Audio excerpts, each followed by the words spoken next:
สวัสดีเด้อพี่น้องที่ติดตามซ่องของเราชีวิตอยู่รัสเซียพี่น้องเลยเมื่อนี้กับซีเอสคลิปแบบมีความรู้น้อยหนึ่งพี่น้องเลยบ่มีความรู้น้อยกับหลายน้อยหนึ่งอ่ะเอาเขาอยากฝากหารุ่นน้องพี่น้องที่กำลังมาศึกษาทำเรียนอยู่รัสเซียสำหรับเขาเนาะมีประสบการณ์อยู่นี่เราผู้ใดที่กำลังแล่นถึงมาเรียนอยู่รัสเซียพี่น้องเลยเราก็อยากฝากให้เป็นความรู้อันหนึ่งเพราะว่าเขามาอยู่นี่กะ6 ปีพี่น้องเลยมาตั้งแต่ปี2019ตอนนี้ก็จน2026ละพี่น้องเลยเอาก็สิได้นับถอยหลังสิได้กลับบ้านแล้วแล้วมื้อนี้ก็เลิกเรียนไว้แด้แล้วก็อย่างลิดเบิ่งบรรยากาศตามเคยแหละพี่น้องเลยเอาเลิกเรียนมาแล้วก็เรียนเครื่องเรียนของแล้วก็อย่างลิดน้อยหนึ่งเบิ่งวิถีชีวิตแล้วก็เบิ่งบรรยากาศบ้านเพิ่นแล้วก็หาคลิปไปฝากพี่น้องทางบ้านว่าชีวิตอยู่รัสเซียเป็นอะไรในฐานะเอามาอยู่พี่น้องเลยเขาก็อยากฝากประสบการณ์ของตัวเองผู้ใดที่มาเรียนอยู่รัสเซียก็ถือว่าอยู่รัสเซียนั้นมีความยุ่งยากหลายพี่น้องเลยอีหลีเลยสำหรับที่เอามาอยู่นี่6 ปีพี่น้องเลยมาแต่ตอนเป็นนุ่มตัวนี้ก็ยังนุ่มอยู่ ขันบัวเท่าเลยพี่น้องก็แล้วว่าอยากฝากว่าบอกว่าให้มีพื้นฐานอยู่ทางบ้านเนาะถ้าเขาสิมาเรียนรัสเซียนั้นต้องได้ตั้งจิตตั้งใจดีๆพี่น้องเพราะว่าเขามาเรียนอยู่พี่นี่นะ6 ปีนะบางทีบ่ได้กลับบ้านเลยพี่น้องเลยเพราะว่าเขากลับมานะหมู่คู่หลายคนพี่น้องเลยใน6 ปีนั้นบ่ได้กลับบ้านก็มีพี่น้องหมู่คู่ที่มาอยู่นำกันฮะแล้วก็การเรียนการยังการยุ่งยากนับจากแต่เขานี่แหละเริ่มมาแต่บ้านพุ่นเนาะพี่น้อง2019ขึ้นยนต์มาแต่บ้านพุ่นว่าตัวเองนี่ประสบการณ์กะสิว่าให้ฟังเนาะเท่านี้คือว่าเดินทางมาแต่บ้านหันละแม่นโชคดีน้อยนึงพี่น้องเลยคือว่าได้เดินทางสายตรงเลยขึ้นจากยนต์อยู่ลาวเขาแล้วก็มารัสเซียเลยมาเมืองหลวงมอสโกเลยคือว่าเดินทางตรงเลยเขาว่าโชคดีอันนั้นน้อยนึงพอมาฮอตพี่เราไปสภาพอากาศก็คือเห็นสิแหละพี่น้องนี่เป็นจากสิแหละตลอดปีเลยเพราะว่าอยู่บ้านเขาเจ้านี่ฤดูที่เห็นใบไม้ใบต้นตอกนี่มีตั้งแต่ช่วงเดือน6หาเดือน9พี่น้องเขาได้แหละแต่ค่านั้นไปราคาสีหนาวอีกคือเก่าพี่น้องประมาณ 3-4 เดือนอยู่รัสเซียจะเห็นอากาศสดชื่นขนาดการมาเรียนอยู่พี่หัวเรียนอยู่รัสเซียนั้นมีระเบียบที่เคร่งครัดอย่างเคร่งครัดเลยพี่น้องเลยแบบเคร่งครัดหลายกว่าบ้านเขา5 เทื่อคุณแหละพี่น้องเลยคูณเมืองรถ55 กับ25 5 เทื่อความยากลำบากอยู่รัสเซียพี่น้องเลยสำหรับปีแรกที่มาอยู่รัสเซียแล้วก็ภาษาปากเว้าคือว่าบ่ได้เว้าภาษาอังกฤษเลยได้เว้าแต่ภาษารัสเซียอย่างเดียวมาอยู่พี่แล้วก็บ่มีผู้ใดเป็นผู้แปลภาษาลาวให้เราเลยมาทำอิฐก็จุว่าลงเครื่องบินมาทำอิฐทางพี่น้องเลยพอลงมาเนาะเขาเห็นยนต์ลงมาบินมา10 ชั่วโมงพี่น้องบินตรงมาแล้วก็มาฮอดกันเมืองหลวงแล้วก็เห็นยนต์ลงฮอดเดินนะแล้วเขาแนมไปหน้าต่างกันเห็นแต่หมอกเห็นแต่ควันพี่น้องเอ้ยความหนาวเย็นเขาบอกว่าสิหนาวป่านนี้เขาก็ลงเครื่องมาจนว่าโอ้โธ่รู้สึกเลยตอนเขาลงเครื่องบินมานะว่าแบบว่าบนเป็นทางของตัวแล้วเพราะว่าโบลึงแล้วอากาศหนาวๆนะพี่น้องโบลึงแท้ๆเลยยาวอากาศหนาวๆฮะรู้สึกท้อใจละโอ้สิอยู่ได้บ่สินะ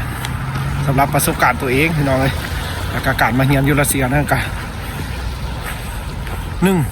บ่เอาอย่างมาหลายเอาแต่ความอดทนพี่น้องคิดว่าเราอาจจะบ่ได้กลับไปบ้านพี่น้องเลยในเวลาในการช่วงมาศึกษาเรียนท่านนอกจากเขาเรียนจบแล้วจึงได้กลับเพราะว่าระเบียบการศึกษาแต่ละโรงเรียนบ่คือกันถ้ามาตกอยู่โรงเรียนหลังของเขาอยู่นี่ก็จะสะดวกน้อยนึงพี่น้องเลยเพราะว่าตรงๆเลยก็ถือว่าระเบียบบ่เคร่งสำหรับเฮาได้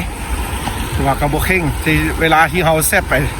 ลิ้นบ่โทรไปลิ้นน้ำหมู่อยู่เมืองอื่นที่มาเรียนพร้อมกันฮะ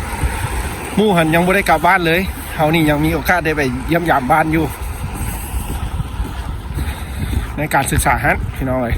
ถ้าน้องๆกำลังแล่นหรือว่า เราแล่นถึงได้แล้วสิมากะให้เกี่ยมจิตเกี่ยมใจดีๆพี่น้องคือว่ามาเฮียนก็ดีพี่น้องเพราะการศึกษานั้นมันเป็นสิ่งที่ดีอยู่แล้ว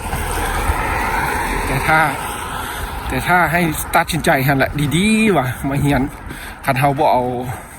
ความอดทนมาแท้ๆเฮียนบ่จบให้น้องเลยเฮียนอยู่รัสเซียเฮียนบ่จบแท้เพราะว่าก็มีหมู่คู่หลายคนสำหรับอยู่เมืองนี้ก็ถือว่ายังบ่จบก็มีอยู่พี่น้องเลยเจอหมู่ดำเนี่ยนะกันเฮ้ยพี่เวียดกูเด้อда Все хорошо, тебя как? Мне все хорошо. Все хорошо, да? Ты не устали, да? Нет, Ты куда? Дома. Дома? ถือว่ามู่เฮียแล้วกันที่น้องเลยเลิกเฮียแล้วคนกับมาฮาน คนอ่านกิมนีปีซาวเอากระสีฟากวอกแบบนั้นพี่น้องเลยสำหรับน้องๆสีหมาเด้อถือว่าใน6 ปีที่เขามาศึกษาอยู่รัสเซียนั่นนะเขาอาจจะไม่ได้กลับบ้านหรอเขาก็จะได้ใช้ชีวิตอยู่ที่แล้วก็สิ้นเปลืองเงินคำหลายได้พี่น้องสำหรับเรียนอยู่รัสเซียได้เพราะว่าการสิ้นเปลืองนั้นแม่นอย่างแม่นนึ่งอาหารการกินที่เขามาฮอดมือทำอีกเนาะเข้าไปในโรงเรียนเอาเข้าไปแล้วก็เพิ่นเอิ้นไปกินข้าวนะไปกินอาหารอยู่รัสเซียนะอาหารที่อยู่ในโรงเรียนเพิ่นเลี้ยงเขานะไปกินแล้วแม่นโอ้พี่น้องเลยพอน้ำตายักตกไหนเพราะว่ากินบ่ได้แล้วก็อาหารต่างกันแฮงกับบ้านเขากับคนลาวบ้านเขาต่างกันอีหลี 100% เลยคือว่าผู้ใดคือว่าบ่มีเลยที่หมู่คู่มาเฮียนน้ำกันอยู่นี่ก็10 ปลายคนเราบ่มีให้สามารถที่กินอาหารรัสเซียได้หรือว่ากินได้ก็มีตั้งแต่เล็กๆน้อยๆคือกินให้อิ่มหรือว่ากินให้อยู่ได้แล้วโดยที่บ่ซื้ออาหารนอกมาเสริมนี่แล้วคือว่าบ่มีเลยสำหรับเมืองเขาเมืองอื่นนั้นอาจจะได้มาตั้งแต่บ้านแล้วก็สิได้อยู่แต่ในโรงเรียนเลยก็มีพี่น้องอาจจะบ่ได้มาย่างลิ้นคือเขานี่บ่ได้มาย่างลิ้นแบบนี้เรื่องทำโรงเรียนตามแต่โรงเรียนถ้าโชคดีที่โรงเรียนเข่งก็เข่งขัดแหงพี่น้องเอ้ยเพราะว่าจนรู้สึกว่าท้อคนไหนพี่น้องจนพอยักน้ำตาไหลพุ่นละท่านมาเรียนอยู่รัสเซียนะนี่ถือว่าเป็นประสบการณ์ของเขาแล้วกับอีกประสบการณ์อีกหลายเมืองที่เขาก็เอามารวมกันว่าการมาอยู่รัสเซียเป็นแนวไหนสำหรับคนลาวเด้อพี่น้องเลยคลิปนี้นะสำหรับน้องๆกำลังชีม้าไม่หรือว่าในช่วงนี้ก็เขาก็นับถอยหลังแล้วอีกบดก็สิได้กลับไปลาวบ้านเขาไปใช้ชีวิตอยู่ทงให้ทงนาเขาละพี่น้องอันนี้ถือว่าเขาย่างดิดละกะถ่ายคลิปให้เบิ้งพี่น้องเลยเพราะว่านี่ก็อยากฝากเป็นประสบการณ์ของตัวเองที่มาอยู่รัสเซียเป็นอะไรว่ามาเฮียนนี่หรือว่าแต่ปากว่าแต่ภาษารัสเซียพี่น้องเลย6 ปีคือเอาว่า6 ปีนั้นอาจจะไม่ได้เมื่อยามบ้านอันนั้นแหละตามดีคนที่มีความฮักหรือว่ามีสู้มีแฟนฮะสำหรับเอาก็เห็นหมู่คู่ฮันเนาะมาก็ถือว่าพิดกันฮะนะเพราะว่าเขาไม่ได้เมื่อหาเขาเด้เขาอยู่ลาวคุณก็6 ปีที่เป็นแนวใดเขาก็บุ้ง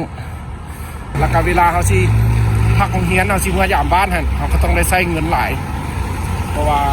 ในการเดินทางต้องเป็นงบของเขาเองเพราะว่าเป็นค่าใช้จ่ายของพ่อแม่เขาเองว่าถ้าเมืองไหนที่ยามพักแรงได้มีโอกาสเมื่อยามบ้านก็ถือว่ายังโชคดีแต่ถ้าเมืองใดที่ยังบ่มีโอกาสแล้วก็บ่ได้เมื่อยามบ้านก็ศึกษาจนจบจนกว่าสิ้นสุดการศึกษาจึงได้กลับบ้านเขาดูรัสเซียพี่น้องสำหรับมาเฮียนอยู่รัสเซียฮะพี่น้องนี่ละคือสภาพอากาศที่คือมาทับอิฐนี่หัวหน้านี่หัวเข่งตึงแบบฮับบ่ได้เลยแหละพี่น้องมาเจออากาศหนาวๆสินะอันนี้ถือว่ายังธรรมดานี่นะ-6 -7 องศานี่ธรรมดาถ้ามีลมบ่มีอันฟ้ามืดๆครึมๆแห้งหนาวพี่น้องเลยเนี่ยเบิ้งเขาว้าวดิควรเอาปากตัวสิเราจะเจออากาศหนาวๆสิตลอดกาลอากาศระเบียบในโรงเรียนเข่งคัดอีหลีถือว่าคุณเลยแหละสำหรับเขากับบ้านเพิ่นต่างกันแห้งอันนั้นนะเอาสิฟักซ้ำนี้เด้อเพื่อนน้องๆที่กำลังสิมาพี่น้องเอ้ยกับโบมีอย่างหลายคลิปกับซ้ำนี้ ว่าเป็นประโยชน์น้อยกับเป็นประโยชน์หลายเป็นพื้นฐานให้ผู้ที่กำลังที่มา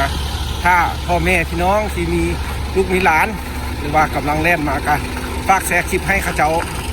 ได้เบิ่งว่าหรือว่าแซดมาหาเขาก็ได้ว่าเป็นจังไดอยู่รัสเซียชีวิตแท้เป็นจังไดก็แซดมาปรึกษาหาความรู้บ่เป็นหยัง เอาการเป็นปีสุดท้ายกำลังนับถอยหลังแล้วก็ไปเจอกันอยู่บ้านเขาเด้อสำหรับเมืองนี้พี่น้องเลยถ้ามาเฮียนทึกเมืองนี้ก็ดี หรือว่าเมืองอื่นหันหัวเข่งกว่านี้พี่น้องแต่เขาหอกโ